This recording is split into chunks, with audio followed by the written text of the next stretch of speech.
Welcome to Crossbody of Work. My name is Evan. My name is Javier. And we have a special treat today.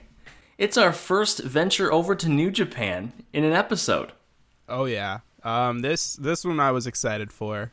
Usually what we do is Evan sort of does all of the heavy lifting when it comes to selecting matches. He asks for my input and who to cover, but and you know, with matches and stuff, but you know, for the most part, I give props to Evan here. He really shoulders the burden of the pre-recording stuff. But this one, the roles were kind of flipped here. Oh yeah.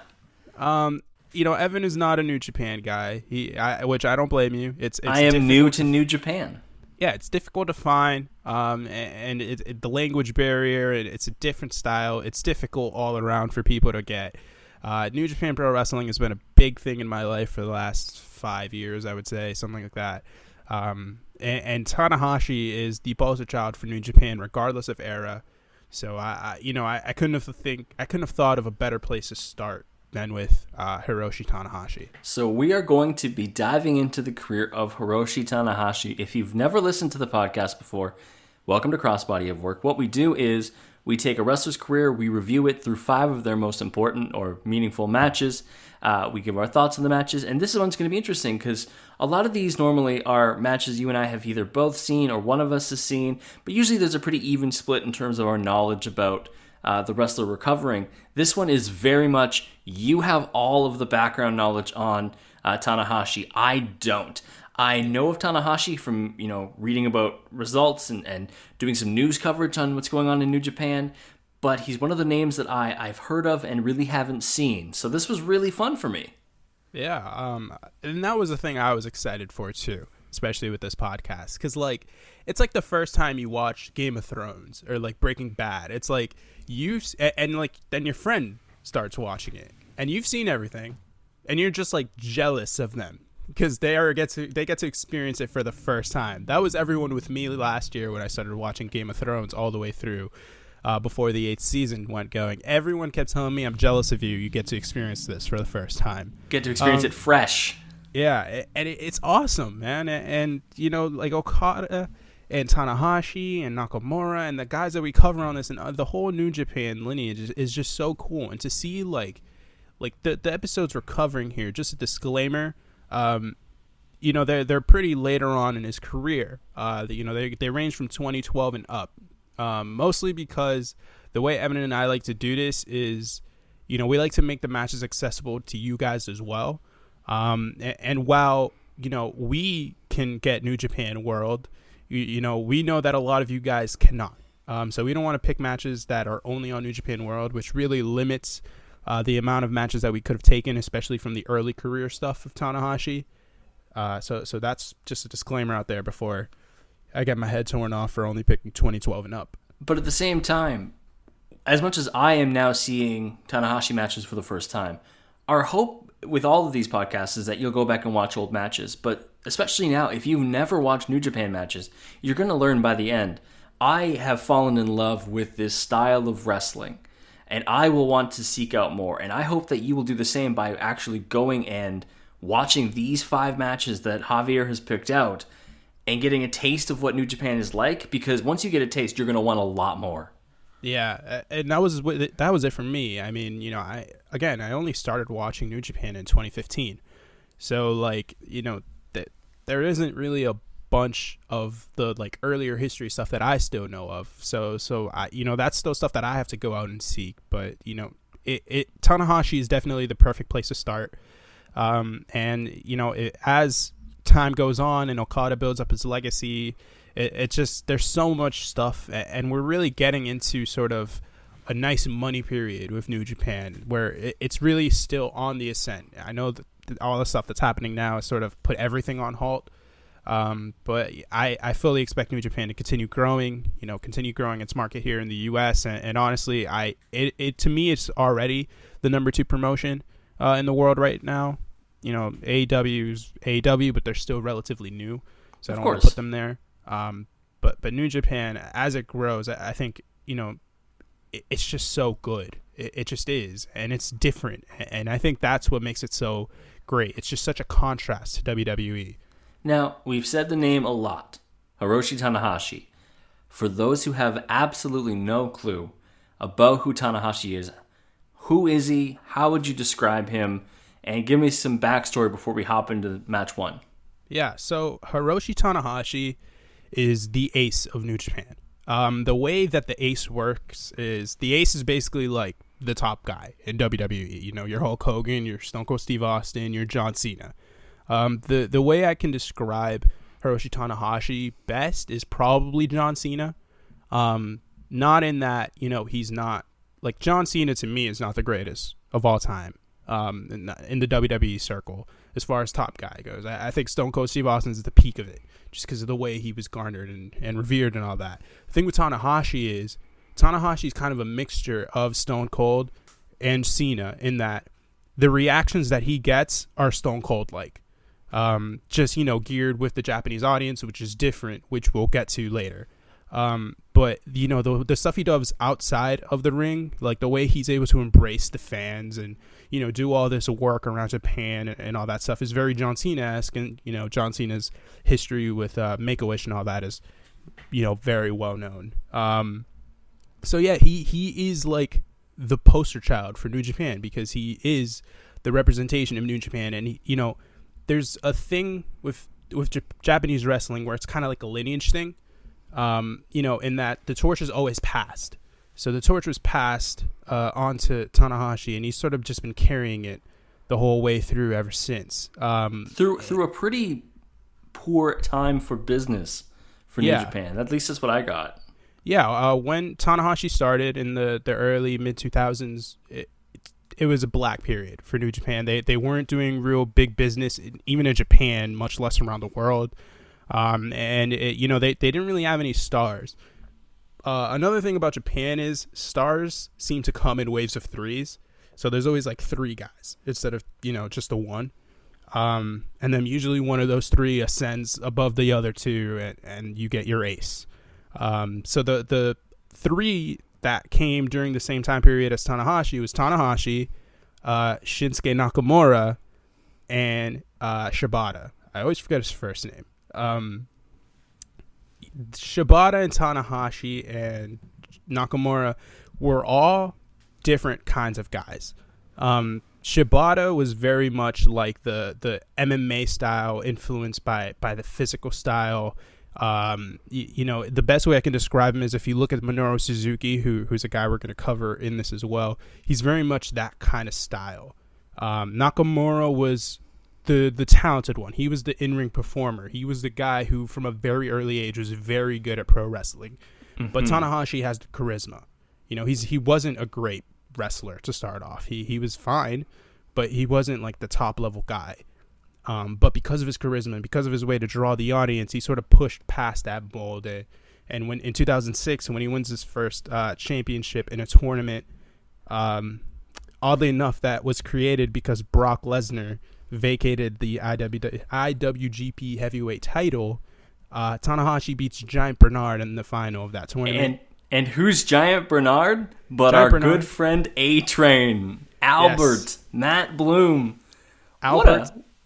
What a great, you know, collection of characters that man has had. Yeah, but I mean, Giant Bernard was a legit monster. Like, the guy was actually like very, very good in Japan. I mean, I went back and watched a lot of his stuff. It's really freaking good. You know, he did some things with his character. He adjusted to style that he wrestled with.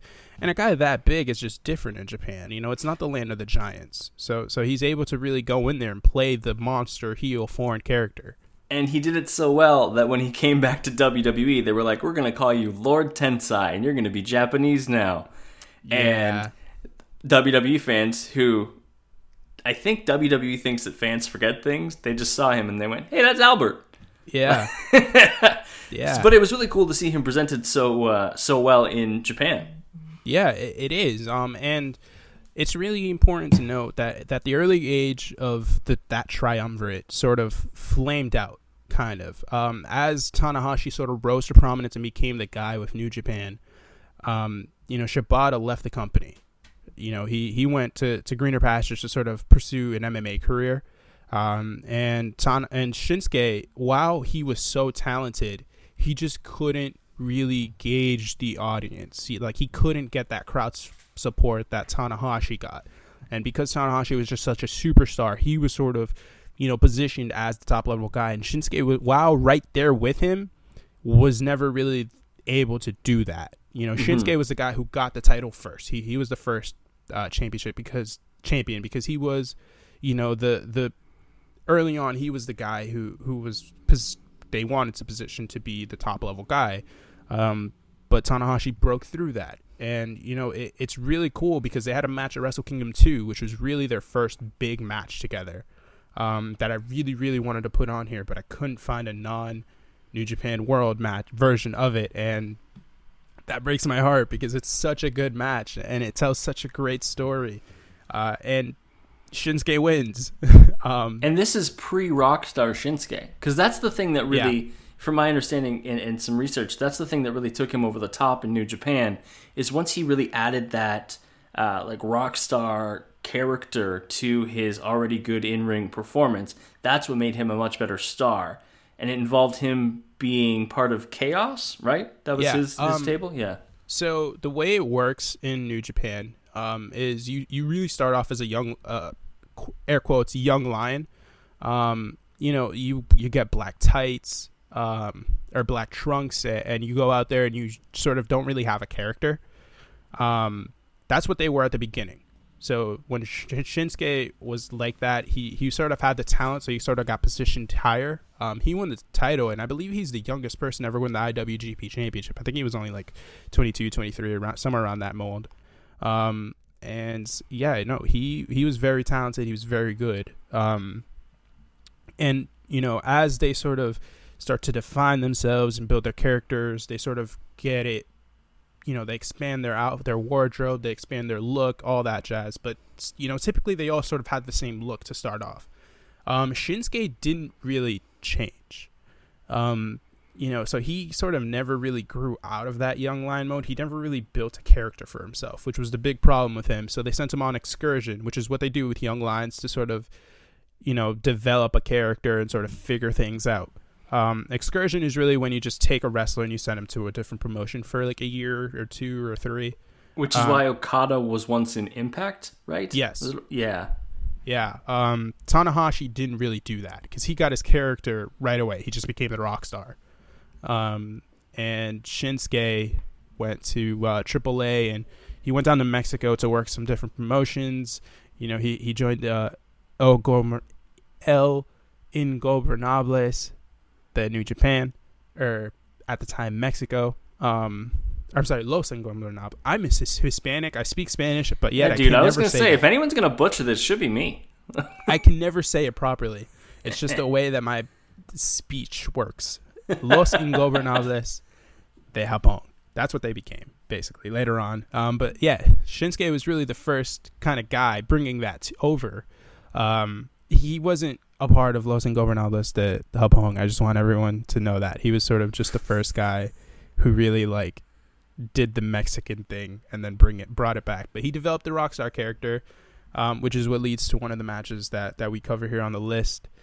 But yeah, Tanahashi was the top level guy. He was the ace of New Japan for a very long time. And he really brought that company from sort of near bankruptcy, really, to being what it is today.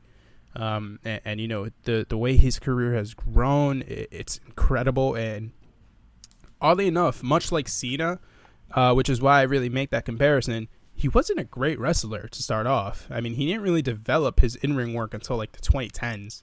He wasn't putting Matt Classics on until the 2010s. Okay, this makes sense because we're only watching matches from 2012 on, because I was going to say, every match I saw him in, he seemed to be a pretty damn good wrestler. Yeah, he had the match of the year in 2012 and 2013.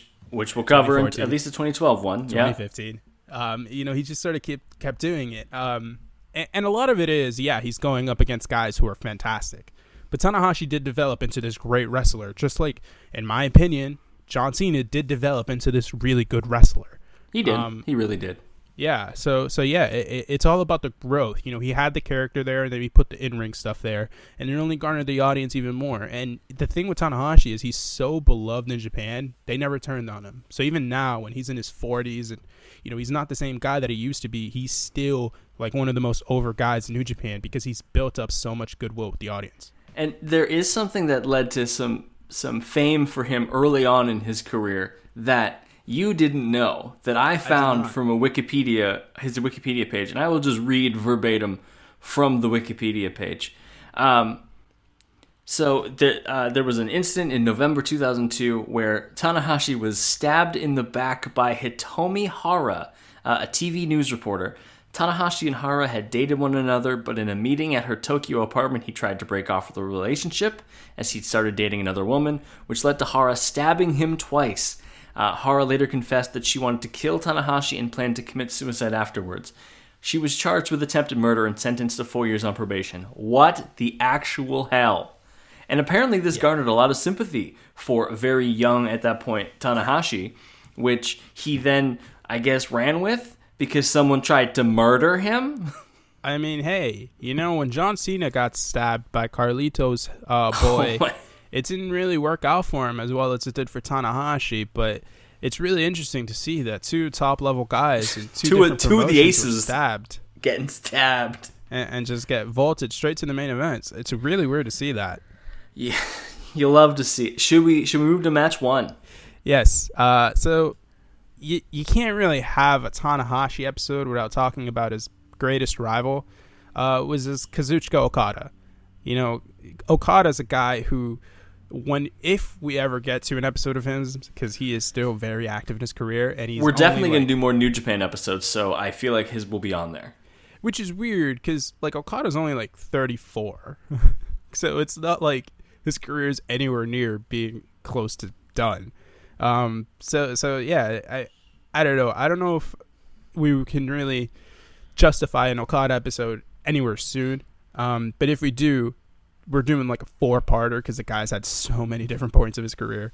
But yeah, no, it starts off with Okada and Tanahashi. This comes a month after Wrestle Kingdom 6, which for those who don't know, Wrestle Kingdom is sort of New Japan's equivalent of WrestleMania. It takes place on January 4th every year. It doesn't change the date no matter what day of the week it is. It's January 4th, which is a thing I really like.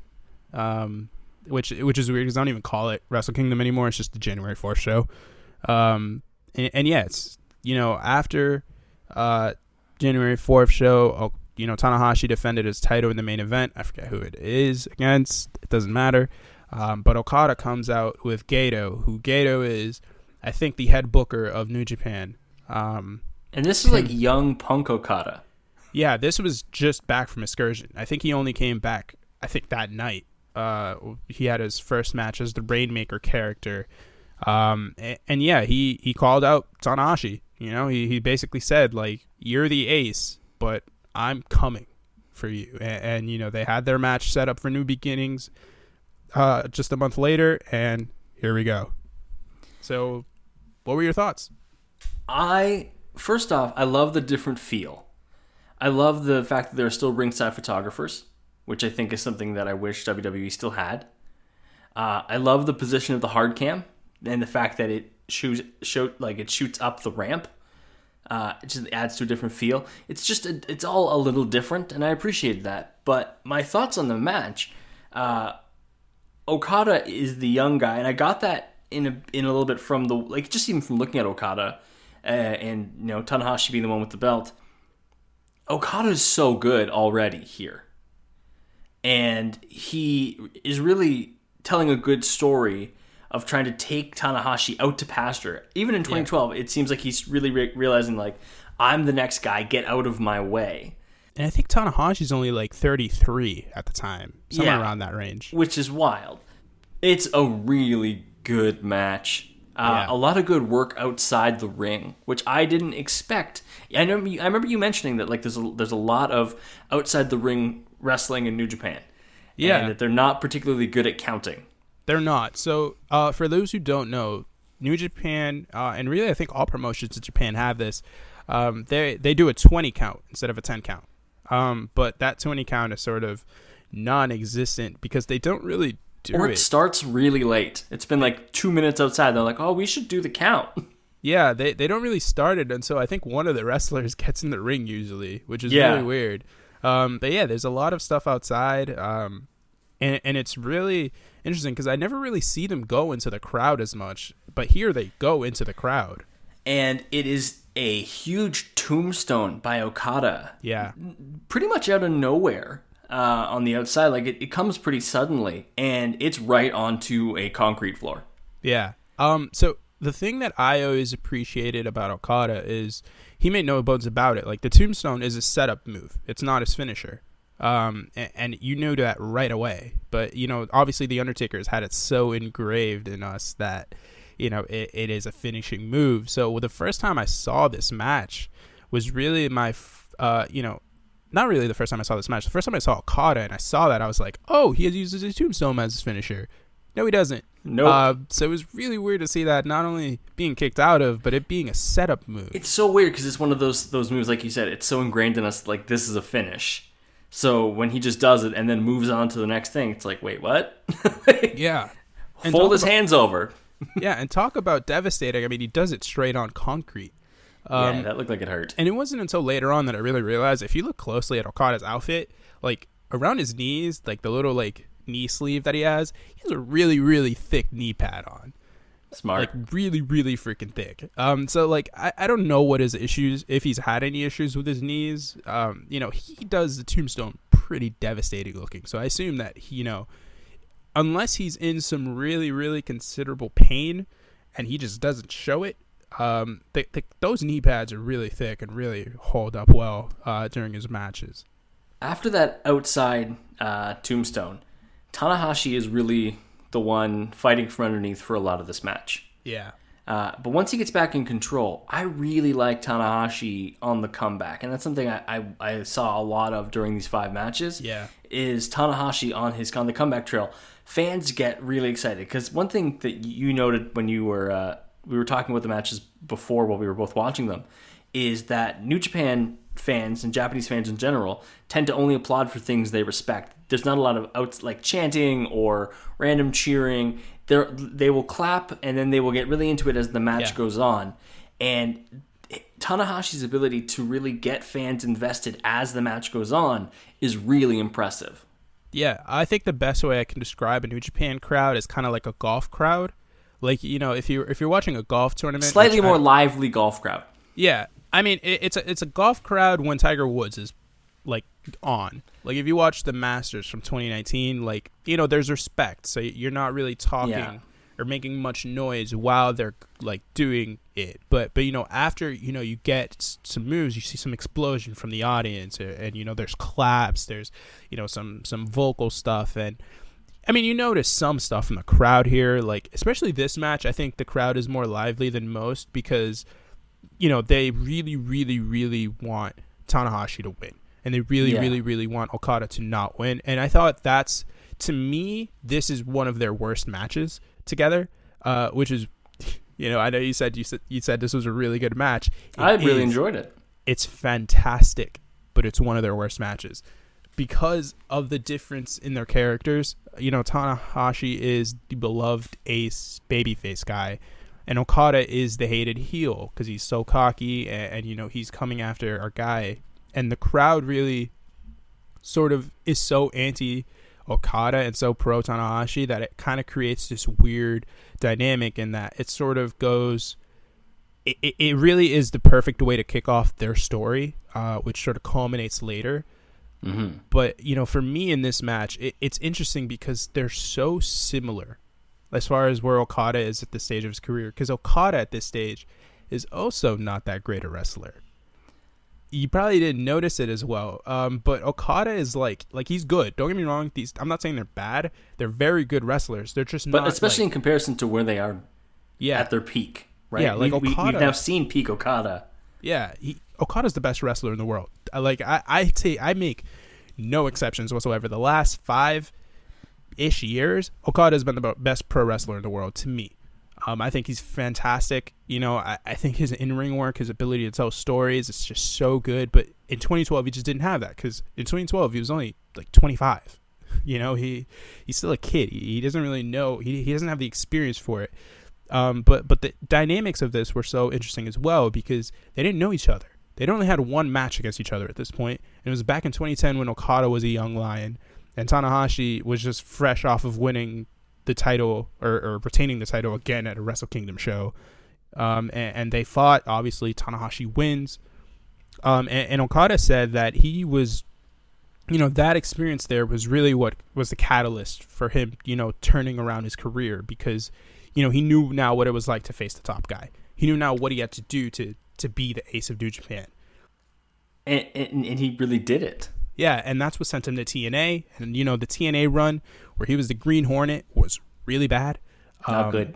But then he comes back and he's the Rainmaker, and he's, in my opinion, the best character in all of professional wrestling. I don't know a lot about the Rainmaker character, but I love the Rainmaker as a name. I loved some of his entrances, because we get to see another one later on. Oh, God. And I love the Rainmaker move. I love that move. Yeah, it's fantastic. I mean, there's not enough praise I can put on Kazuchika Okada. Like, I love the guy. He's just so freaking good. But yeah, the thing that was really cool about this match, Tanahashi loses a freaking tooth. I was going to say that. I didn't know if my eyes had deceived me, but I was like, I'm pretty sure that the guy who's the ace of New Japan wouldn't be walking out there with a tooth missing. I mean, it's bleeding. That must have happened during the match. It did happen during the match. I think he took a stiff shot somewhere. I didn't notice. I tried to rewind to find it, but I couldn't find it. Most of the shots look pretty stiff in New Japan, so that doesn't surprise me. Yeah, he loses a freaking tooth, and then the funny thing, right after, he eats a tombstone for his troubles. Yeah, poor guy. Can't catch a break. Yeah, but the thing that was really cool about this match is, there's so much build up, and early on there was a big feeling out process, like long feeling out process. They were in a headlock position for like 3-4 minutes. Tanahashi was trying to sort of figure out what Okada was all about, and Okada didn't really know how to counter Tanahashi yet. So that was a cool way of telling a story. And I thought the finish, if you're ready to talk about it, was I'm ready. You go right into it. Yeah, because the finish is just a one Rainmaker, and that's it. 1, 2, 3. Okada beats Tanahashi. And for those who don't know what the Rainmaker is, it's just so he grabs onto the Okada, like he goes up against their back, reaches around, grabs their opposite. So if he uses his right arm to grab, he's grabbing their left wrist. He moves them forward, flips them, and then he hits a clothesline. Short arm clothesline, yeah. Yeah. So that's it. Like, that's the finish of the match. He just does one of those and boom.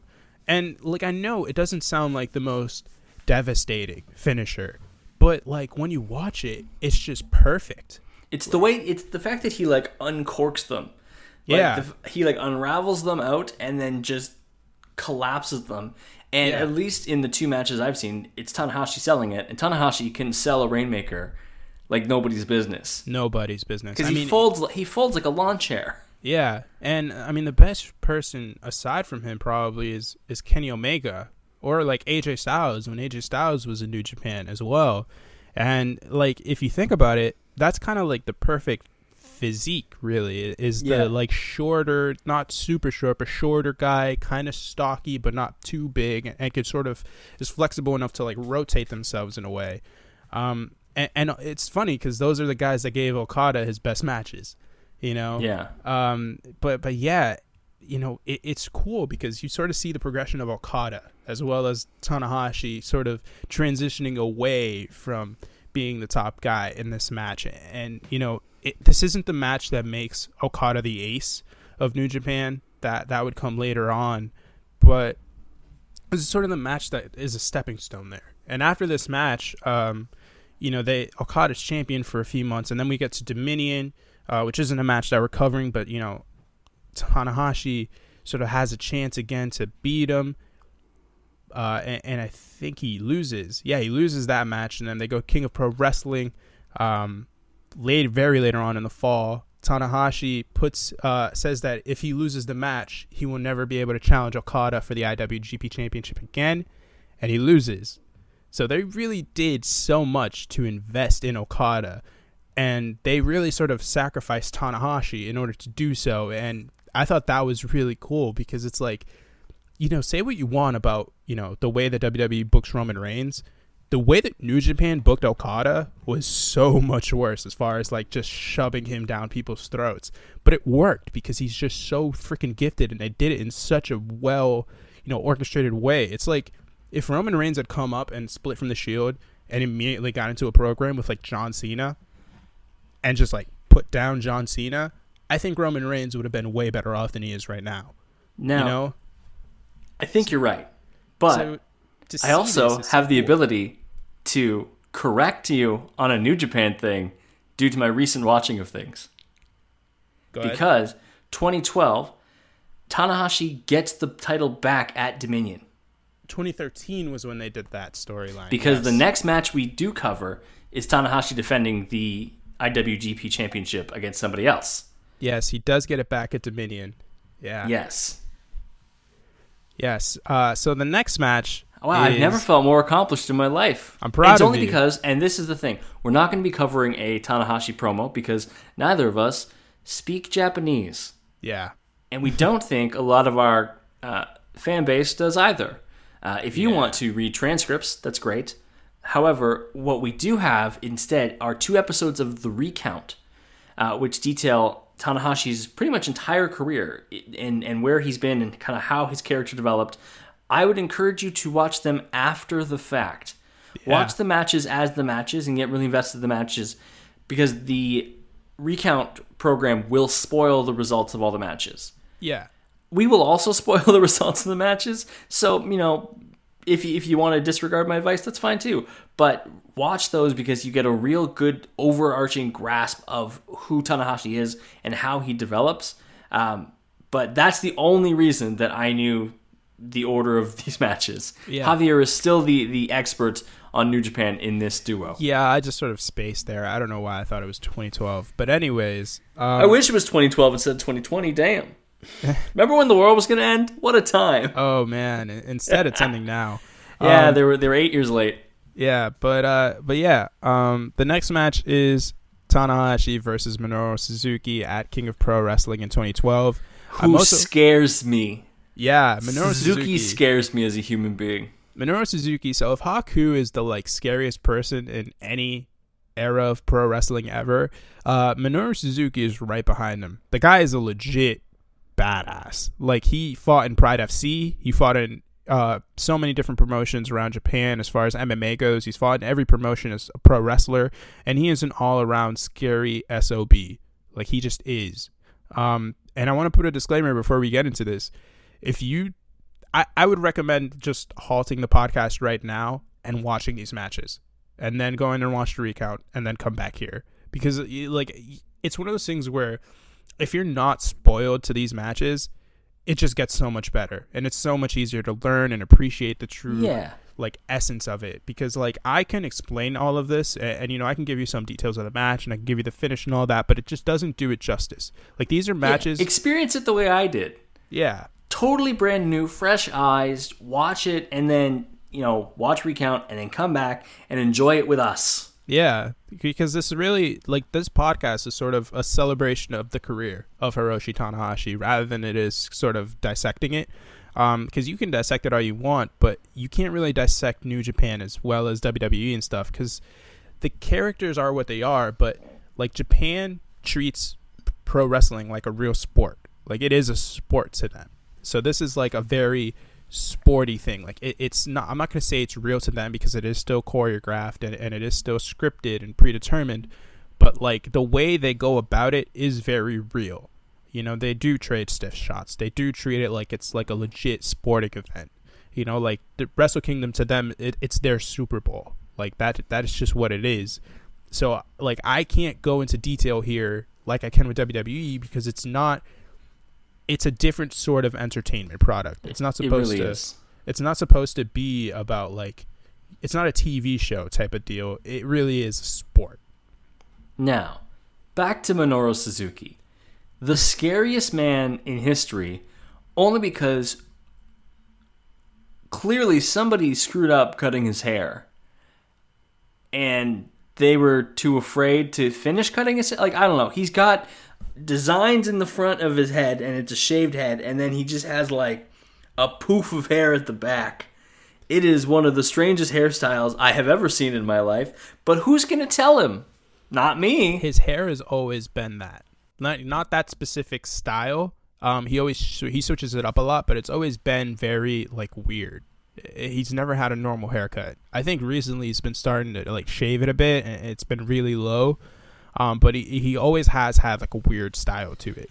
And clearly Tanahashi's not afraid of him, because early on in the match, Tanahashi has Suzuki in an abdominal stretch and plays him like an air guitar. Yeah, that was my first note. Bold. And then you look at Suzuki's face, and he's just like, I'm going to rip this guy's freaking head off. I've never considered murder until right now. Yeah, man. And it's like right after that is when they sort of have that little stare down. And Tanahashi is very much a finesse fighter. Like his finisher is the high fly flow, which is like a weird sort of frog splash kind of thing that he. Which I only learned the name of, I think, in match 3. Yeah, it's finally when I hear them call it the high fly flow. Up until that, I'm like, oh, he does a frog splash. Neat. Yeah, so the high fly flow is a frog splash, but it's also kind of like a crossbody. He can use it in any kind of way. He can hit it from a couple different, like the guy can be standing or sitting or on his back. It doesn't matter. Or on his front. Doesn't matter. He's going to just like splash onto him from up high. Yeah, which I like that. I like the versatility of his finisher. But yeah, so he's very much a finesse fighter. You know, he's a guy who's on the move always. He's not exactly like an acrobatic one, but he is a guy who, you know, ups the pace of his matches. He doesn't really do the stiff stuff. He you know, his setup move is the swing blade. He does dragon screw. You know, he does all that jazz. He does a lot of dragon screws. Yeah, which it makes a lot of sense because if you think about it, the way usually pro wrestling works is you attack a body part because your finisher involves that. Yeah. But the way Tanahashi does it is he attacks people's legs so that they aren't able to move so that he can hit his offense. And if he can get you down and sit and just hit you with a couple of high fly flows, he knows it's over. So that's true. Yeah, that makes a lot of sense. Away your mobility rather than, you know, really targeting a spot. At one point during this match, he actually, during a comeback, splashes right onto Suzuki's leg. Yeah. And it was actually targeted. And I was like, oh, that's smart. If you really want to keep him down, you know this move is like the best move in your arsenal. Why not continue to hit on his legs, right? That makes sense. Yeah, and right after the abdominal stretch part from earlier, they sort of have like a little stare-off where Suzuki's just like staring needles straight into this guy's eyes. And again, Tanahashi's a finesse fighter. So when Suzuki just sort of hits him with the like stiffest slap I've ever heard in my life, and then just goes right in for the forearm shots of death, my reaction was just like, this man is going to die now. Yeah, there's another spot about 20 minutes in where it's just a straight up strike fight. Yeah. And they're just smacking the crap out of each other. And I was like, if I'm Tanahashi and I see Suzuki and I have, like, I'm making choices, right? Lots of choices in matches. The choice to stand and strike with Suzuki sounds like a bad decision. Yeah, and the thing is with Tanahashi here is he's still trying to prove himself, even though he doesn't have to. So, like, his thing that he has to prove here is his toughness, is his, like, ability to go on against a monster, a guy who is a legitimate killer. You know, as far as like if he wanted to, Suzuki could just like murder this man with his bare hands, and sort of try to prove himself and come out victorious. Which he, you know, Tanahashi was the one who wanted this match. Like Minoru Suzuki's rep as a stiff, tough guy was very, very established at this point, and he wanted that match. So to sort of see this and see how he's able to not only put up with it, but battle through it, it is just really, really cool, and sort of just gets even more adulation from the audience for Tanahashi. It's another like badge of honor at this point. Yeah. Also, I just want to point out, Tanahashi always has an arm injury. Like, his elbow is wrapped here.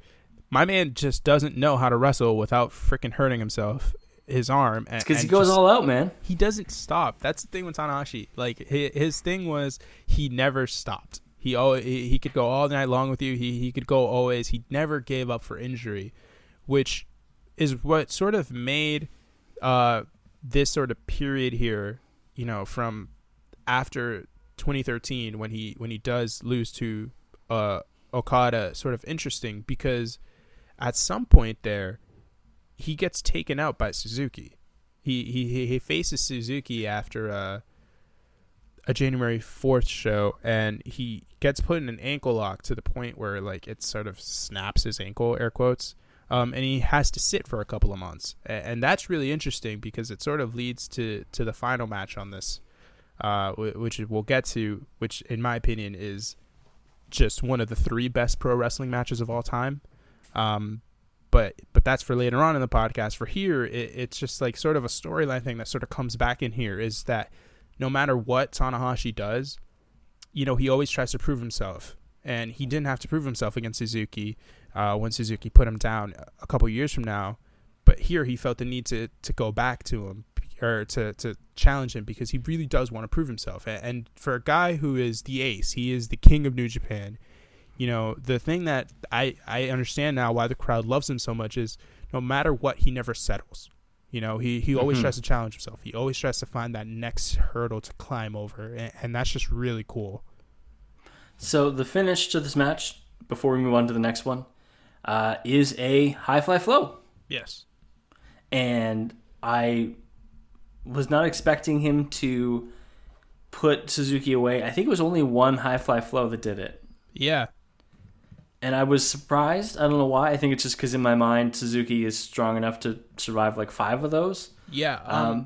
But overall, a good match. Yeah, the thing is, though, like, by the end, they're just both so beat up. I mean, they were they were very tired by the end, too. Suzuki was getting his knees obliterated by dragon screws and different locks. And you mentioned the high fly flow onto the knees. I thought one of my favorite spots of the matches was actually the fake, you know, at one point Tanahashi tries to put him into a figure 4, and Suzuki like catches the leg so he couldn't do it, but then he sort of fixes it and puts him into the figure 4, and they're on the figure 4 for like 2-3 minutes. It's a very long spot, but after it Tanahashi sort of tries to make Suzuki run the ropes so he could hit the sling blade, and Suzuki fakes an injury. So when he's running, he just sort of stops and like grabs at his knee. So Tanahashi goes to hit off the ropes, and while he goes to hit off the ropes, Suzuki like plays coy and then hits a drop kick. And it's just stuff like that. It's always it's gamesmanship in New Japan when you're wrestling. You know, it's not like Suzuki's the snarky heel who's just gonna fake the injury. It's about getting the one up on your opponent. Yeah, because however you can. Yeah, because this is a fight. You know, it's not a pro wrestling match to them. This is a fight. And, you know, Suzuki's going to fight to win this match so he could get the title, so he could be the top guy. And it's just really cool, man. It's all about toughness and gamesmanship, and this is the stuff that I really love. We're going to take a quick break. When we get back, it's the first guy that I have actually seen wrestle before, Shinsuke Nakamura. We're back with match 3, and I said that I'd seen Shinsuke Nakamura wrestle before, and I have, a whole lot. But as we're going to talk about in this match, I don't think I've ever seen this type of Shinsuke Nakamura in WWE, and I want him there so badly. So very badly. Introduce the match, Javier. Yeah, so this is the final of the G1 Climax 25. I believe this is 2015. Correct. So we're getting close to the end of Shinsuke's run with New Japan. By this point, Shinsuke is an established top guy. You know, New Japan does its best to have around, you know, 4 or 5 guys sort of who can just be slotted into the main event scene at any point.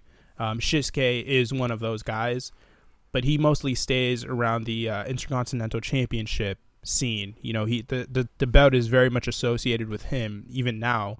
It's still a belt that's very much associated with Shinsuke. But yeah, he's always been that, like, you know, top guy who's sort of the transition between the main event and the mid card. And obviously I mentioned their history earlier, so this is really to a battle to see who gets the crack at Okada or whoever's the IWGP Heavyweight Champion at next year's Wrestle Kingdom show. The G1 Climax is every summer, around July, August. It's basically like a round robin tournament. It's a giant round robin tournament. Yeah, and the winner, it just becomes the number one. It's like winning the Royal Rumble. You go to the main event of WrestleMania. If you win the G1, you get a briefcase, and you're the automatic main eventer of WrestleMania, unless you're Tetsuya Naito, who gets voted out of it by the fans. And I really love round robin style tournaments. I'm really glad that NXT is doing one right now with the interim NXT Cruiserweight Championship. I'm a big fan of having guys continue matches because it fills cards. And I know that New Japan, my understanding is the G1 Climax, a lot of the shows are just, they're based around the tournament. Like you're going to guaranteed get 5 tournament matches or however many matches on one card, and then they fill out the rest of the card. But I love if you have weekly wrestling, why not have a tournament that goes that long? Because you're going to get consistently good matches, and you can build storylines in as you go. So I think I want to go and binge some G1 Climax tournaments, or at least follow the next one. Yeah. Because I think that would be a really good way to get acquainted with New Japan. But this match, before we get into the match, I haven't talked about it yet. Tanahashi has some of the best hair in all of professional wrestling. It is full of secrets. It is feathered. It is dyed. It is braided at some points and it's 73 things in one. And it's real. And it's no wonder this man's destined to become the ace. That is just, politician hair. It's perfect. So, not a surprise this man was so successful. Yeah, and the thing that's really cool about this match is, I mentioned it earlier, Tanahashi getting his ankle broken by Suzuki, and, that happened earlier in this year, in 2015, and, he really was on the decline at this stage. He was the ace still, technically, but it was really... an argument. A lot of people were behind Okada at this point because he had his stuff with AJ Styles, who showed up in New Japan and joined the Bullet Club and became its leader. And he was sort of going back and forth with Styles at this point. But Okada was sort of cementing himself as the ace, but Tanahashi really didn't want to let it go. And that was sort of the conflict there. But the two guys hadn't really been able to do anything since that 2013 thing. It was really interesting here because this year, in 2015, Tanahashi was the champion heading into the main event of the Tokyo Dome at Wrestle Kingdom, I believe 9, and he beat Okada because Okada had won the G1 in 2014, so that was sort of their workaround to having that IWGP Heavyweight title match. And after the match, Okada's crying, he's legitimately in tears. And it's cool because it sort of all sets it up, and then the roles sort of reverse. And you sort of have so many stakes here because Nakamura and Okada, they haven't really had that program against each other yet, that big one. And Tanahashi, Okada is obviously very well established and very well known. So heading into this match, and I remember this match very specifically when it happened live, I didn't know who was going to win because you could have had either or. Either one is a believable option. Yeah, there were no real inklings of Nakamura leaving New Japan yet. So you didn't really know what was going to happen there. Because Nakamura was the guy in Chaos. And now Okada's sort of rising up, and he's now the main guy in Chaos. And I'm really surprised that they never really had their courses collide. And you don't really do that intergroup battle thing. And listen, I could go on for a very long time about the different factions of New Japan, but that is for another episode. That is a whole other podcast. That is a whole different podcast. That'll last an hour. There's a recount on it, actually, if you want to go watch it. There's one on the Bullet Club. There's one on Chaos, all that jazz. But yeah, it's just really cool because, heading into this match, you didn't know what the finish was going to be. You didn't know who the winner was going to be, but you knew that whoever won was going to face Okada. And that sort of, you had that salivating feeling in your mouth because, like, just the thought of another either one was going to be good. Yeah, just the thought of another Okada Tanahashi match was chef's kiss, but Okada Nakamura, then you're just like, ooh, okay. Very intriguing. Yeah, you want to see that. I really like this match, and I think part of it is because of my familiarity with Nakamura. And it's the fact that I kind of know him already. I know a bit about his character. Like I said, I've never really seen this level of intensity in a Nakamura match in WWE. I would say that I've seen this level of intensity in some of his NXT work. Yeah. Specifically even his debut against Sami Zayn, some of his other matches, specifically Samoa Joe. I think they had some good chemistry. But wow. Nakamura hitting the Bomaye, which is the Kinshasa in WWE, he hits it with ferocity, and he hits it consistently in this match. He legitimately, like, takes people out with that. Like, in WWE, he sort of holds back a bit on it.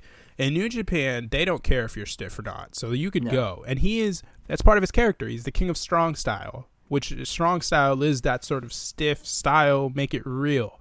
So yeah, that's another contrast between the two. Again, Tanahashi is still a finesse fighter. He always has been. Yeah, he's proven his mettle against guys like Suzuki and Ishii and, Shibata, stiff guys like that. But he is still very much to the core a finesse fighter.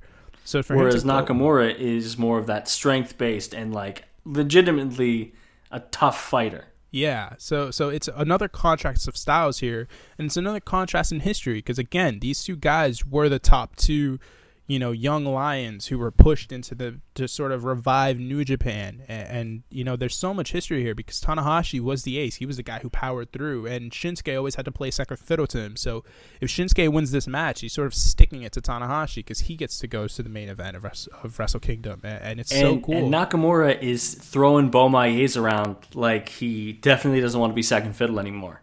Yeah, I think my favorite one is Tanahashi is kneeling, just getting up, and Nakamura is like clearly feeling it, and just, I don't know if he just decided in the moment, like, I'm gonna go for one more, and he just clobbers him with another Bomaye. Yeah. And I was like, oh, this is good. This is Nakamura at, like, his most excited and his most entertaining is when he's. We've seen it, like I said, a couple times in NXT where he's just fully feeling it, and he's not really holding back. And wow, just some good stuff. Tanahashi. A theme across most of these matches, excellent salesmanship.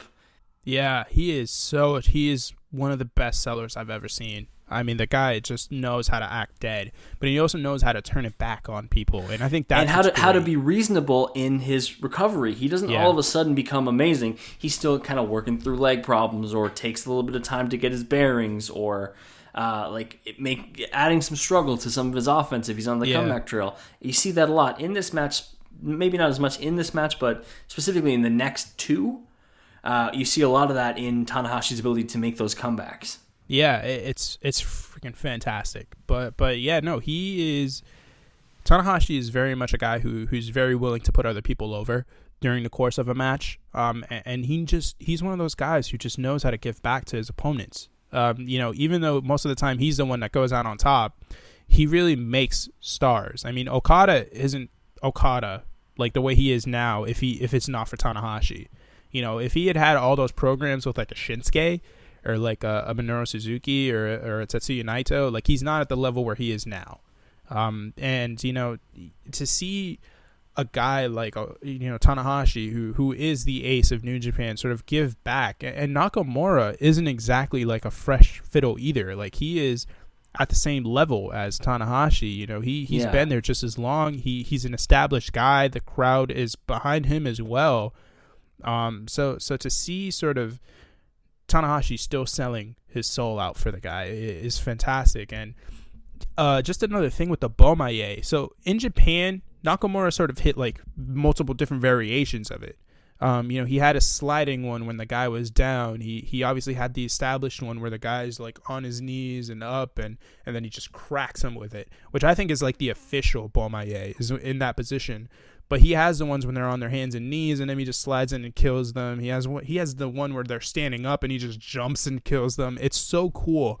to see, because in my opinion, the Bomaye / Kinshasa is one of the best finishers in wrestling, because it is one of those that you could just sort of hit out of anywhere, in any position. It has that same appeal as the RKO, because I think Orton also has a variety of different RKOs he can hit. Yeah. And it's also a callback to how we had discussions about the best type of diamond cutter when we did the DDP episode, because DDP could hit a diamond cutter out of anywhere pretty much. And I think the Kinshasa has the same, because there's all those different varieties, like he said. And so the ability to kind of hit it out of nowhere is great. And to hit it in different styles also gives it a little bit of an edge, right? Because it's not just always the same. It switches it up a little bit. Yeah, and I think in this match, sort of more than any, the high fly flow looks so cool. Just because He's got some bounce on it. Not only that, but the way it's set up is awesome. You know it's coming because he always jumps over the top rope. Always. Yeah. Always. He jumps over the top rope, and then he climbs up the turnbuckle. And he does it with so much vigor every single time. And he balances himself out, and then he just goes. Also, New Japan, great camera work. Every time that Tanahashi's going up to hit a high fly flow, the camera work is always like right beside the turnbuckle, turned up, and he looks like a deity. Yeah. Like, he's on the top rope. There's lights around him. He's a good-looking dude, literally the world's best hair. Yeah. And it just hops up, and he launches himself for these high fly flows. I'm a big fan. I think it's probably one of the better like frog splash variations I've seen. Is it an Eddie Guerrero style? No. I think Eddie has the best one. Yeah. I think it's maybe on par. And again, I've only seen 5 matches worth, so don't crucify me. But maybe it's on par with RVD's. Maybe. Yeah, I love the high fly flow. I mean, it's just fantastic. I really do. I think it's one of the better frog splashes of any pro wrestler ever. But I think what's really my favorite part of this match actually is Nakamura hits a Bomaye, and then he hits the one that I was talking about, where Tanahashi was on his hands and knees, and then he just sort of runs into it, and just like slides and hits the Bomaye, and then he goes for a pin, and Tanahashi kicks out like 2.99 seconds. And the crowd is just like, that's when it sort of explodes. That's when the roof comes off the place. They really get alive. And it becomes like your typical crowd anywhere, where they just go super loud because they're like, oh my God, I can't believe he kicked out of that. I genuinely thought that was a finish the first time I saw the match. But yeah, it's sort of... You want to get to the finish? Yeah, so the finish really... Before the finish, though, I just want to say, Tanahashi hits a couple of high fly flows. It really is the finisher that is kicked out of most in pro wrestling. Like, nobody kicks out of any finish more than Tanahashi's high fly flow. People just... It also is a finisher that consistently gets reversed a lot. Yeah. It's a lot of knees up. A lot of knees up. Which is really interesting. I mean, there's no real other way to counter it other than moving out of the way, which doesn't really happen as often because the guy literally takes out your freaking legs. Yeah. But yeah, no. Also, I wrote down in my notes, and I want to read it verbatim. Inject Nakamura armbar transitions into my veins.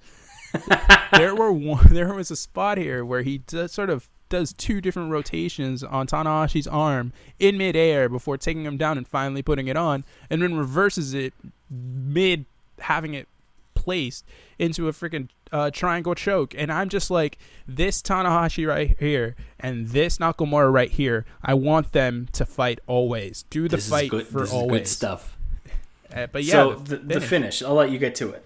Yeah, the finish comes later on. Nakamura obviously has his stuff, but then Tanahashi comes in. He hits a switchblade, sling blade. I always mess that up. The switchblade because Jay White. Anyways, yeah. Sling blade, high fly flow, 1, 2, 3. Usually how Tanahashi matches go. And that leads directly into our next match because, as you said, the winner of the G1 Climax gets the briefcase, which they have to defend a couple times. Yeah. And then that gets them into the main event of Wrestle Kingdom the next January. And Tanahashi did defend his briefcase against Bad Luck Fale and Tetsuya Naito. And that was on his way to Wrestle Kingdom 10 to face Okada again. Man. Wrestle Kingdom 10, what a show. Like, top to bottom, this is legitimately one of the best pay-per-views of all time. Like, it's also the first match on our list that has English commentary in the link we have. You're welcome, but fans. It's also not. It's not great. It's another appearance by your favorite person, Matt Stryker. Yes, but it's also another appearance, or not another appearance. It's an appearance by Yoshitatsu. Yoshitatsu, that's the one. I want to say Yoshihashi. There's so many Yoshis in New Japan. Yoshitatsu, who was in WWE for its stint, he got his neck broken by AJ Styles because he botched a Styles clash because Yoshihashi tucked his head instead of not tucking his head. But yeah, he's on commentary here, and he is not good at the commentary. Kevin Kelly's there. Kevin Kelly's good at commentary. Kevin Kelly's awesome. I do legitimately love Kevin Kelly, and I think he's fantastic. But yeah, Tatsu's bad. Matt Stryker's not great. And I'm not surprised. But the match is excellent. Yes. Again, I will say it again. This is legitimately one of the 3 best matches I've ever seen, regardless of promotion. I think it's Undertaker, Michaels at 25. That is my number 1. I think it's this one, and then I think it's Final Battle 2010 between Kevin Owens and Sami Zayn in their original Ring of Honor names. Those are my 3 favorite matches of all time, and I think those are the 3 best matches of all time. Is Juice Robinson at ringside for this match? He is not. I don't believe. I swear to God, I thought I saw Juice Robinson at ringside. And I was going to be like, CJ Parker. It would make sense. What's up, dog? Actually, it does make sense. The timeline does work for it to be him there because he loses to Kevin Owens. I think the month before this, so it's very possible that he showed up here a month later because he's been in New Japan ever since he left WWE. Somebody else tell me. Somebody tweet at me and say that it was or it wasn't because I don't want to go back and look again. I'll probably go back and rewatch the match later, but not right away. Yeah, so before the match, I kind of just want to get into some stuff here about their history. You know, I already said a lot of it, but again, they had their first match in 2010 when Okada was still a young lion. Okada hadn't found himself. So at that point, the Wrestle Kingdom 6 thing happened where Okada called him out after his return to New Japan. Okada lost. Yeah, that was right there. Okada lost the belt at Dominion a few months later after he won it at King of Pro Wrestling. But he wanted to battle for the ace, you know. He wanted to be the ace so bad. And this was the culmination of it, really, because like I mentioned before, the Wrestle Kingdom before this, Okada lost to Tanahashi, and he was crying after the match. Gato was carrying him to the back, and he was covering his face because he was legitimately crying. But yeah, Okada wanted to be the ace so badly, but Tanahashi just refused to let it go, and that was the issue between these two guys. It wasn't a personal one. It was one of they both wanted that spot. Tanahashi didn't want to let it go, and Okada wanted to be it.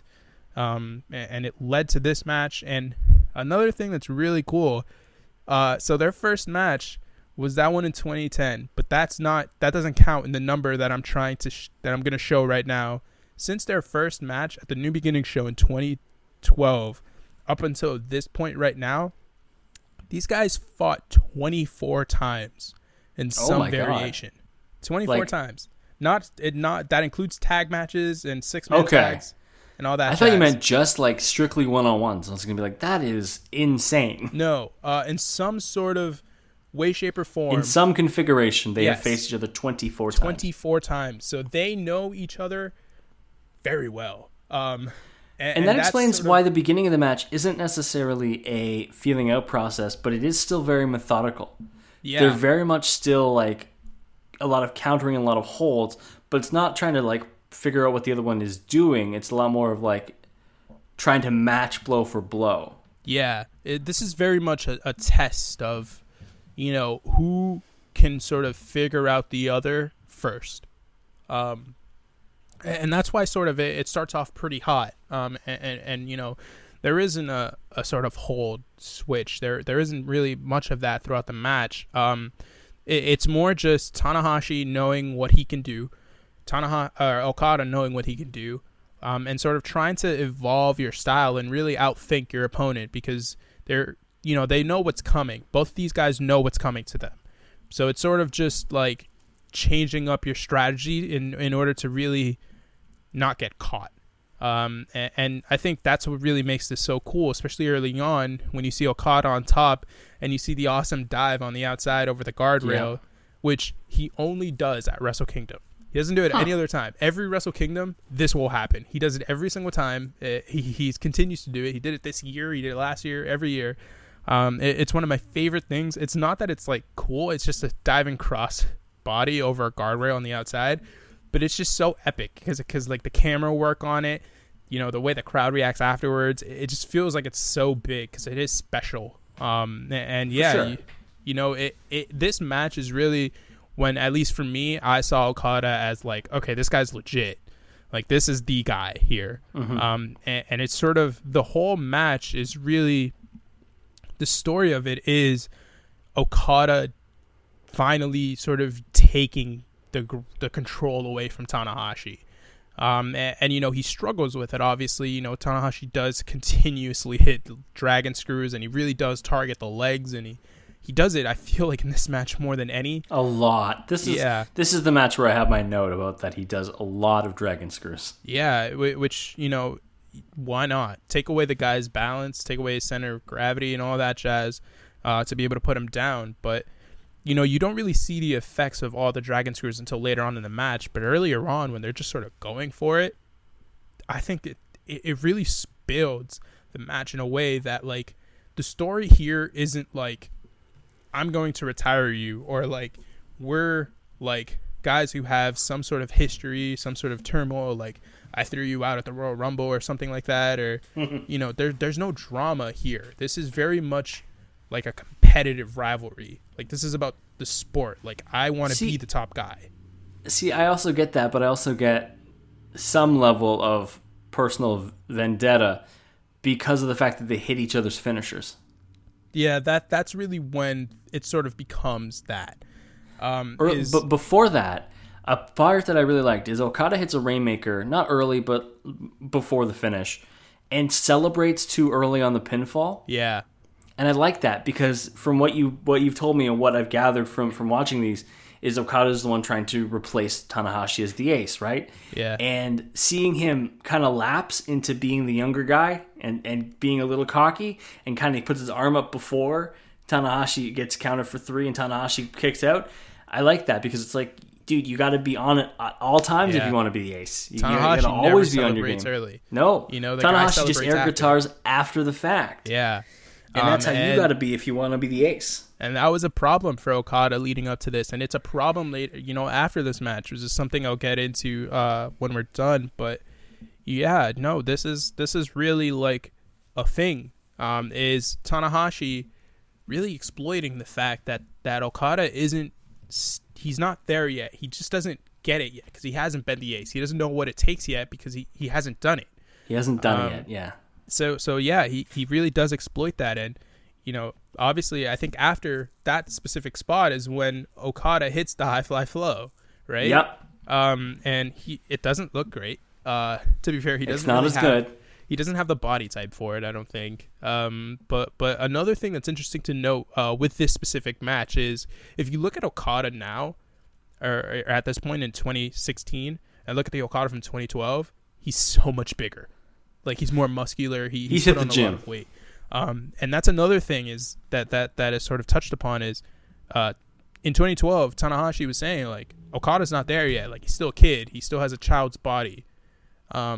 So Okada, like, really filled out more. Like, he was doing everything he possibly could. You know, his mic skills got better. He was very awkward in 2012, 2013, 2014, that period. He wasn't a great promo. Not that I understand him now, but from what I gather, he's gotten significantly better. From what the people tell me. Yeah, he's gotten significantly better at it. But yeah, no, it's so cool to see, like, the progress that he's made towards being that guy. And this is really the match where it's sort of all put together. But yeah, he does lapse a bit into his childish tendencies, but it's really sort of him stripping away at the original Rainmaker character and sort of leaving the finished product. But you know, this match still has that stripping away process. He still has to stop celebrating early in order to put Tanahashi away. He can't steal his finisher and use it on him because Tanahashi comes right back and hits him with his own Rainmaker. Which also is not as good as Okada's.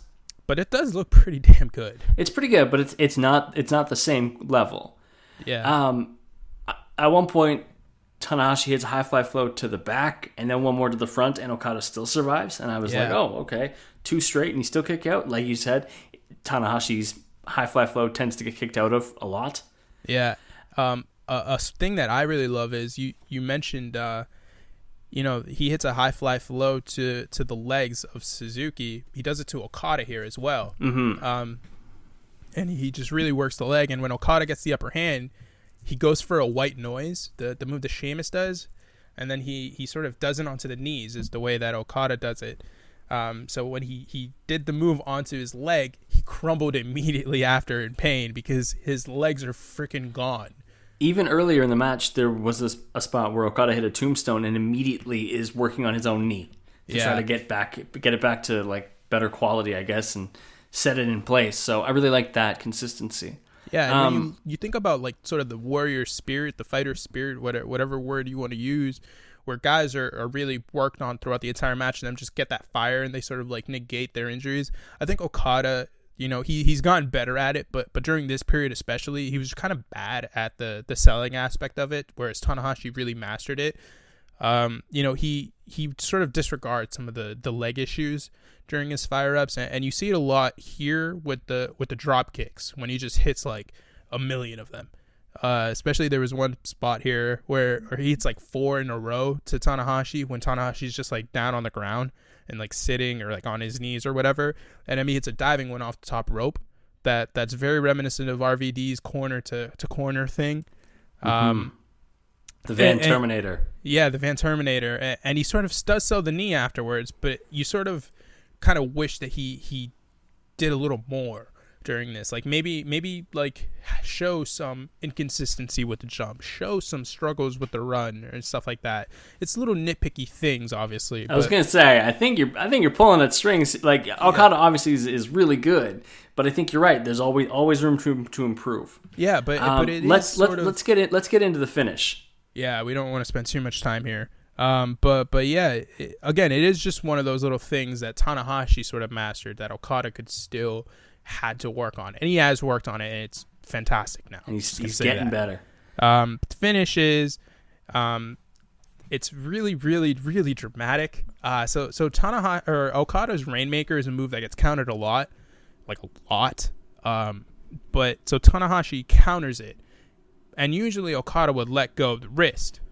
Here is the first instance of him holding on. Just holding on? And they zoom in on it. He's just holding in onto Tanahashi's wrist. He refuses to let go.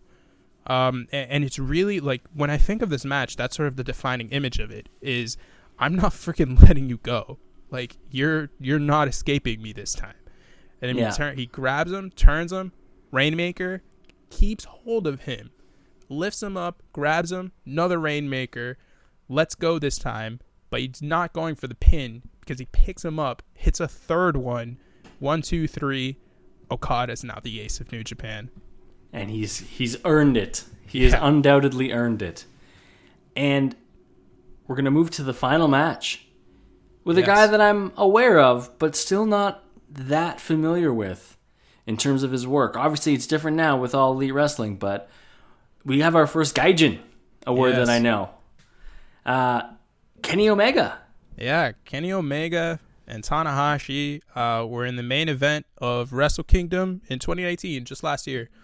The story to this is really cool because, like I mentioned after the Okada match, like Tanahashi had like a second spiral. He sort of fell down the card a bit. You know, he got older. He's in his later 30s and stuff, and you know the injuries are really starting to catch up with him. In fact, in this match, he actually has a torn bicep, which I don't think he ever got surgery on either. So he sort of just like, if you notice the wrapping on his arm, it goes all the way up to his shoulder, really. And yeah, that's just sort of, you know, keep pressure on it so it doesn't really fall out of place. And yeah, you know, he really fell down the card in that he didn't really get main event opportunities. He didn't win the title again, I don't believe, during that whole run there. He focused more on the Intercontinental Championship match. It was just cool because after Wrestle Kingdom 10, when he lost to Okada, you know, AJ Styles signed with the WWE, and he had a match against Nakamura on that show. Obviously, they both left for WWE at the end of that month. There's a show after the Wrestle Kingdom show every year, New Year's Dash, and at that show the following day, Kenny Omega became the leader of Bullet Club when they just destroyed AJ Styles. He had a program for the Intercontinental Championship lined up with Nakamura, but Nakamura left. So that program fell to Tanahashi, who sort of wanted to continue the lineage of the Intercontinental Championship for Nakamura, who was actually a really good friend of his because they came in together and all that jazz. And he never really had the chance to go into the Intercontinental Championship scene because he was the ace. He was the guy who always wanted to have the big storyline. And Omega beat him, which was cool, because it really sort of established Kenny as a top guy there. And that was 3 years before this. So, you see the progression, and these guys hadn't really gone back to each other in that time. And by this point, Omega has had his battles with Okada. They had that Wrestle Kingdom main event against each other. That was fantastic. They had their series, but in the final really encounter between them, Omega finally was able to beat Okada and really end Okada's legendary run with the IWGP Championship. But here he's sort of like really praising the new generation of wrestlers in New Japan. He really wants Tanahashi to take the back seat, just go away, let us take over. So it's very much like the first iteration of Okada, where he's being cocky, he's being brash, all that jazz. And my understanding is there was also issue with Tanahashi had issue with their style of wrestling. Yeah.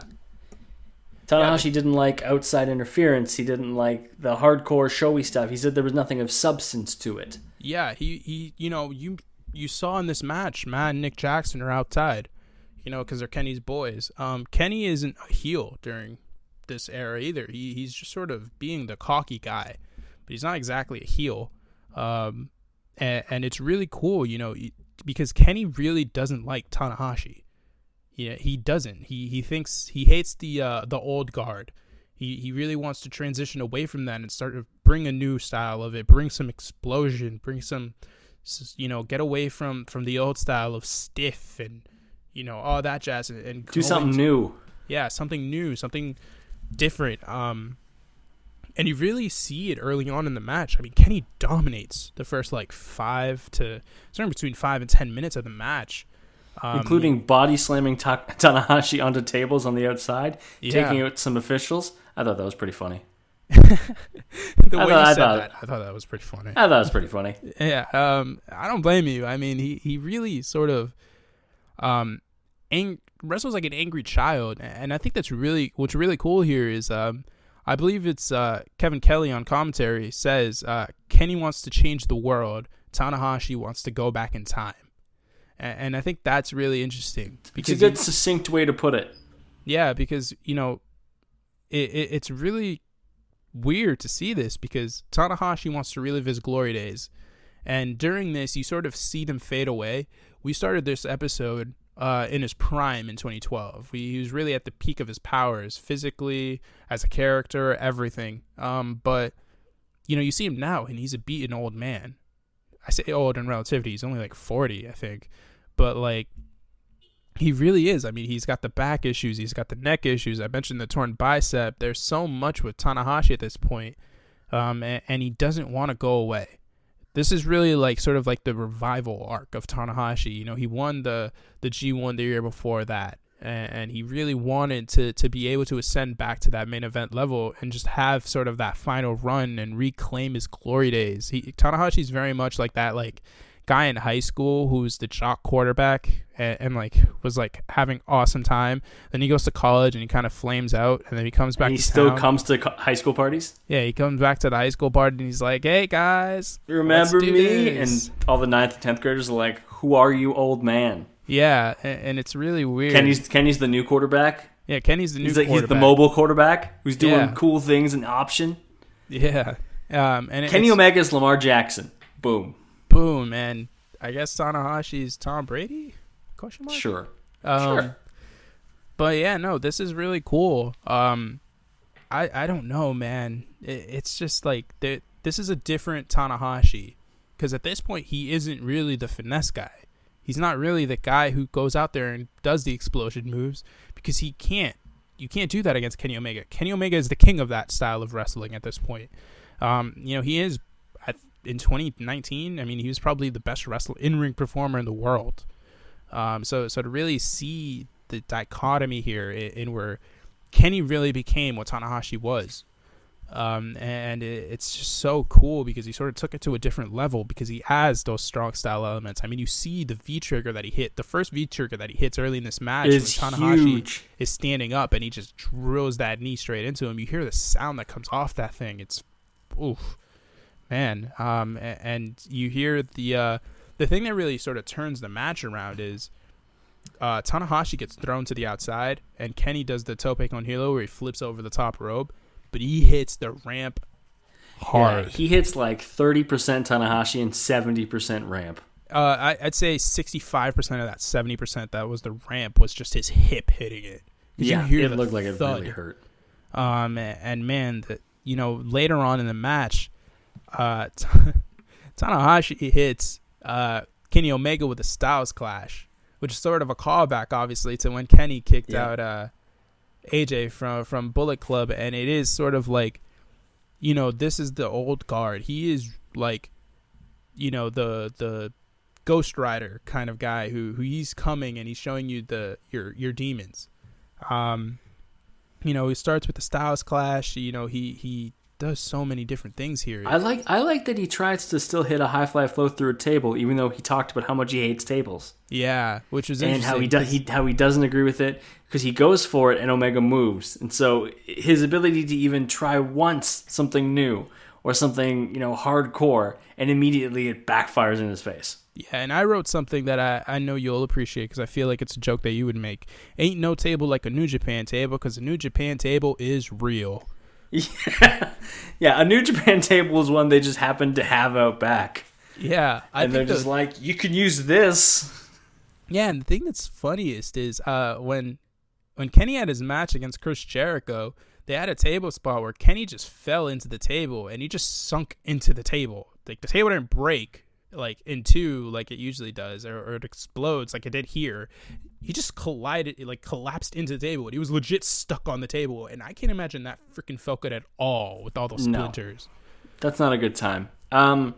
One part of this that I really appreciated, Kenny Omega's power bombs are excellent. Yeah, he has an excellent power bomb. He snaps them.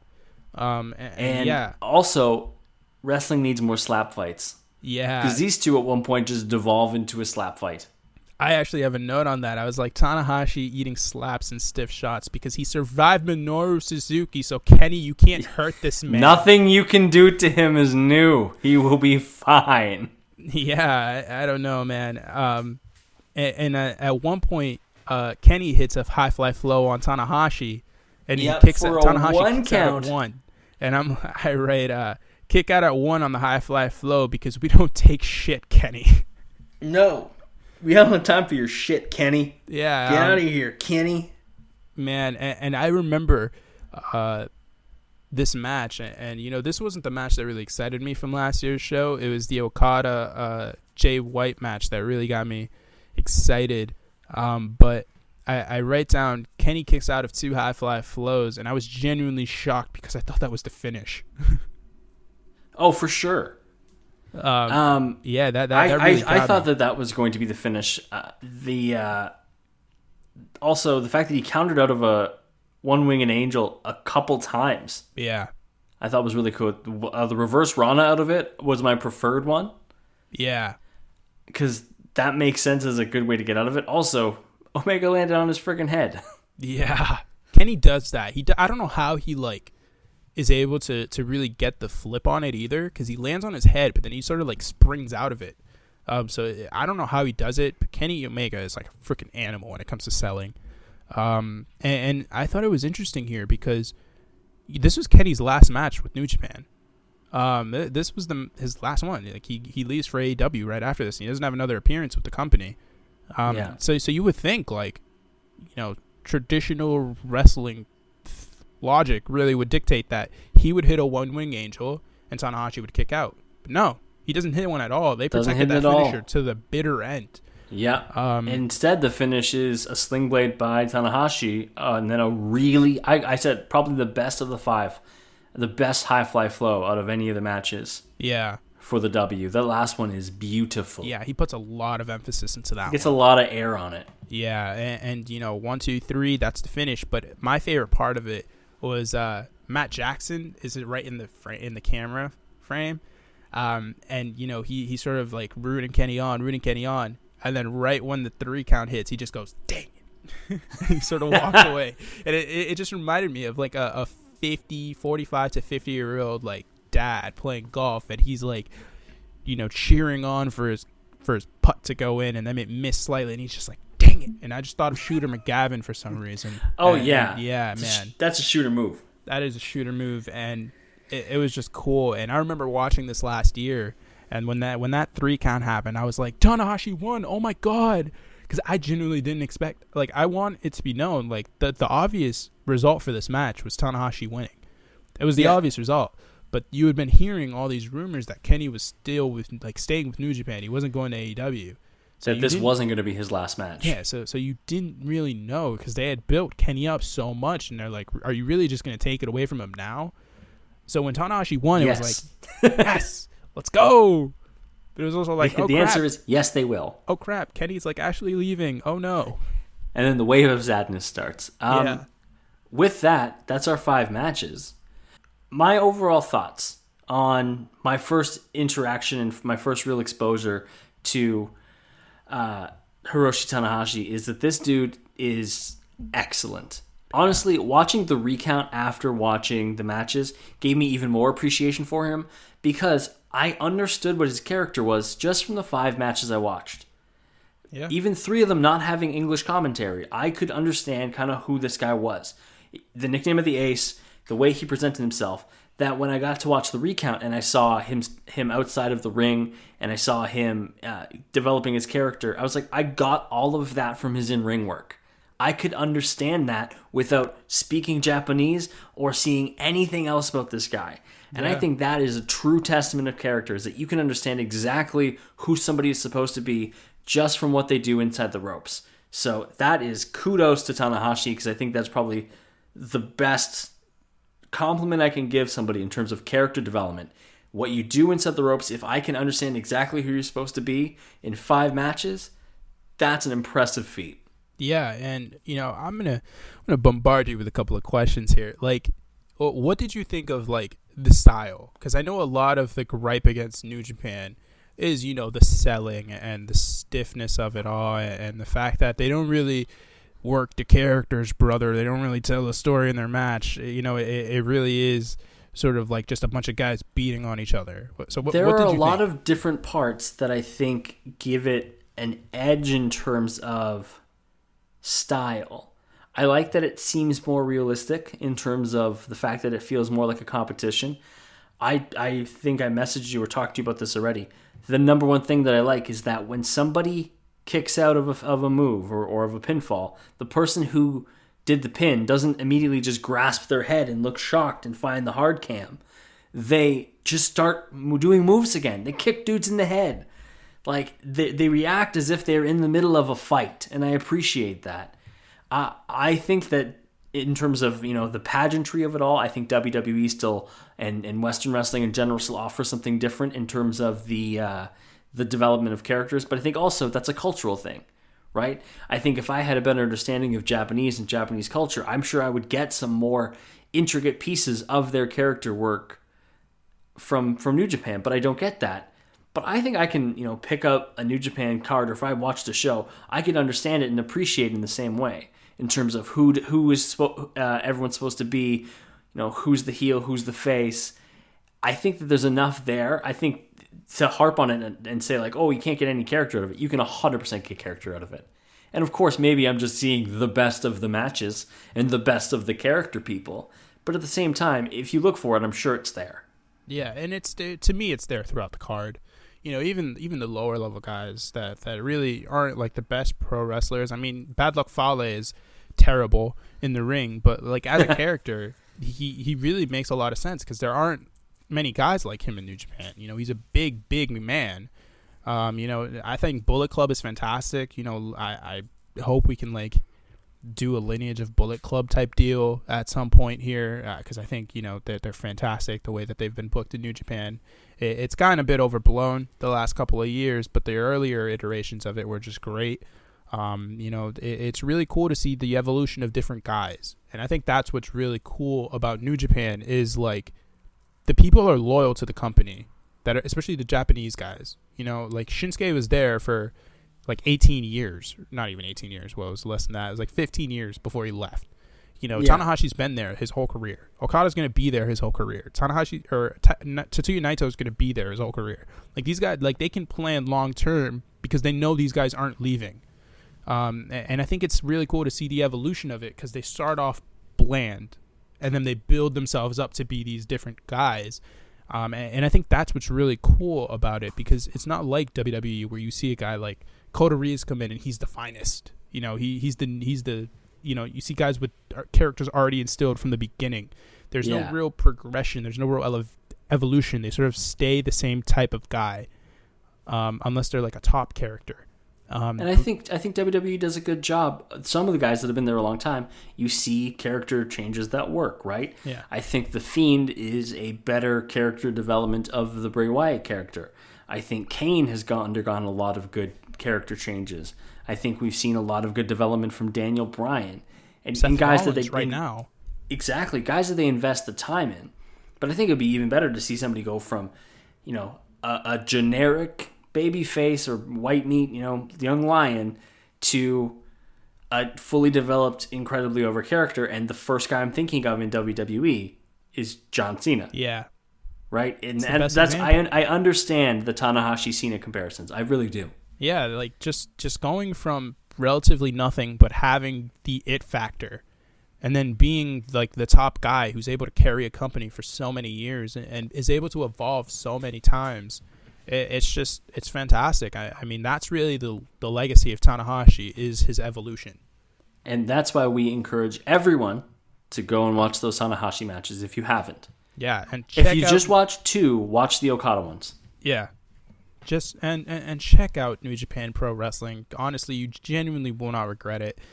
You've got nothing to lose. There's a lot of it on Daily Motion. And there's no wrestling on right now. Well, I mean, WWE's back, but like there's no sports on. Go watch New Japan. Replace your sports with New Japan. Yeah, it really is great. And if you're hesitant to dip your toes in the water, I mean, I can't think of a better, guy to start off on than Hiroshi Tanahashi. So definitely watch these episodes, watch these matches and just soak it all in, really. And just keep in mind that this is different from WWE. This is different from, if you're an older wrestler fan, this is not the Attitude Era. This is not the new generation. This isn't the golden era. This isn't, this isn't rock and wrestling. This isn't NWA. This is different. This is a sport. This isn't an entertainment-based product. This is a competitive. But if you are entertained by wrestling, you will be entertained by this. Yeah. This is still at the core of it pro wrestling, and it's pro wrestling done really well. And if you're entertained by us, then that's great. I'm glad you stayed with us. That's really great. Yeah, so be entertained with us on social media. Wow, what a good segue. Where can people find you, Javier? On Twitter, at JMelo Sports, JMELO Sports. I do the talking of the stuff of the sports, but there are no sports. He says the things. Yes. When there are sports, he says the sports things. Yeah, talk to me about pro wrestling, please. I'm really bored. There's no sports on. Like, no one's talked to me yet. I'm getting sad. So just please, someone just pity me with a tweet. Just anyone. Pity tweets. Send us pity tweets. You can send me pity tweets at @itsevangomes, ITSEVANGOMES. You can follow the podcast on Twitter at Crossbody of Work. You can also email us at crossbodyofworkpod@gmail.com if you have ideas for other New Japan wrestlers we should cover in matches and episodes, because I know Javier's got a bunch of them, but maybe you do too. You can also, and also you should, if you like us, leave us a 5-star review, that old 5-star frog splash review. And we appreciate all the support, but, go watch New Japan. Yeah, you've got nothing to lose. You might love it. I loved it. I hope you love it. And we appreciate you spending the time for us talking about Hiroshi Tanahashi. Go watch his matches and Everybody stay safe out there. Yeah, definitely stay safe, take care, and we'll see you guys next time. Bye, everybody.